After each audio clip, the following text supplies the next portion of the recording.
ఏం జరిగింది? వాళ్ళ ట్యాక్సీలో వచ్చావేంటి? వాళ్ళు ఏమైనా చేశారు? నేను మా వదిన నేనేమన్నా ఏమండి, దేవతని తప్పు పెడితే ఆ పెరిగే పాపాలకి తరుగుండదండి.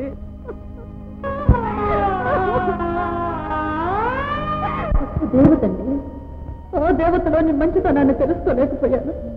మానవత్వాన్ని మక్షితులా తయారయ్యాను. ఆ దేవత పాపాన్ని అంటగట్టాను. ఒక అమాయకుడి ఉసురు పోసుకున్నాను.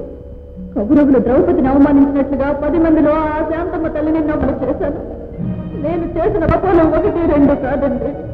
ఇన్ని పాపాలు చేసిన ఆ తల్లి నా మీద కోసం లేదు. ఇన్నాళ్లకు నా పాప పండి నన్నే కబలించబోతుండగా ఆ దేవత అడ్డుపడింది. ఏ తల్లినైతే ఒకనాడు నేను బట్టలు ఉడిదించి ఆనందించానో ఆ తల్లి ఈనాడు నాకు బట్టి కప్పి నన్ను రక్షించింది. నేను చేసిన పాపాలకు నిష్కృతి లేదండి, నిష్కృతి లేదు.